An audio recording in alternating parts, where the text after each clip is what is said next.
পিছিয়ে যাওয়ার জন্য নয়, এগিয়ে যাওয়ার জন্যই আমাদের জন্ম।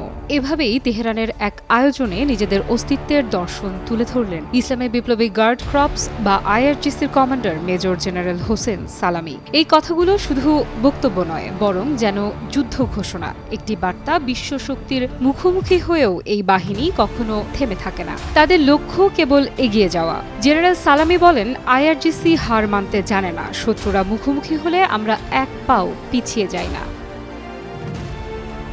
আইআরজিসির শিক্ষা দীক্ষায় আত্মসমর্পণ শব্দটির কোনো স্থান নেই। তাদের প্রত্যেকটি প্রশিক্ষণ, সিদ্ধান্ত ও প্রস্তুতি কেবল একটি দিকেই চালিত হয়, সেটি হচ্ছে অগ্রগামী পথ।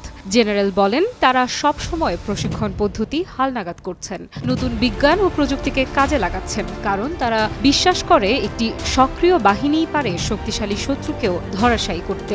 এই বক্তব্যের প্রতিধ্বনি শোনা যায় এপ্রিল মাসে, যখন ইরানি সশস্ত্র বাহিনীর chief of staff major general Hossein Bagheri আইআরজিসিকে ব্যাখ্যা দেন দেশের নির্ভরযোগ্য ঢাল হিসেবে। তিনি বলেন, শত্রুরা যেন ভুল করে কোনো আগ্রাসী পদক্ষেপ না নেয়। আইআরজিসি সে বিষয়ে তাদের আগে থেকেই সতর্ক করে দিয়েছে। তবে আইআরজিসির সামরিক শক্তির বাইরে আরেকটি দিক রয়েছে, সেটি প্রায়ই আলোচনার বাইরে থাকে, তাদের মনস্তাত্ত্বিক ও সাংস্কৃতিক যুদ্ধক্ষেত্র। এই বাহিনী শুধু বন্দুক হাতে নয়, বরং আদর্শ ও বিশ্বাসের মাধ্যমে প্রভাব বিস্তার করে। তারা জানে আধিপত্য কেবল অস্ত্রে নয়, মানসিক দৃঢ়তাতেও। এছাড়া আঞ্চলিক রাজনীতিতে আইআরজিসির ভূমিকা এখন আর শুধু প্রতিরক্ষা নয়, বরং এক প্রকার কৌশলগত প্রভাব বিস্তার।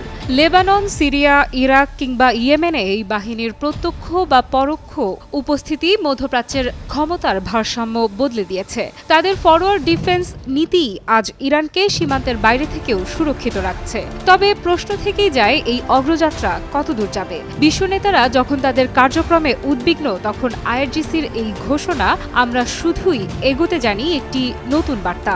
ইরান এখন আর প্রতিক্রিয়াশালী রাষ্ট্র নয়, বরং প্রভাব বিস্তারকারী এক কৌশলগত খেলোয়াড়।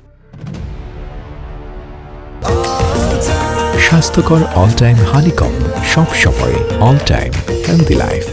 এ পরিস্থিতিতে আন্তর্জাতিক সম্প্রদায়ের জন্য একটি গুরুত্বপূর্ণ সময়। আইআরজিসির এমন দৃপ্ত উচ্চারণ কেবল ইরানের প্রতিরক্ষা মনোভাব নয়, বরং এটি মধ্যপ্রাচ্যে শক্তির নতুন সমীকরণ গঠনের বার্তা দেয়। বিশ্ব কি প্রস্তুত এমন এক বাহিনীর সামনে দাঁড়াতে, যারা আত্মবিশ্বাসে অটল, প্রযুক্তিতে অগ্রগামী আর আদর্শে দৃঢ়?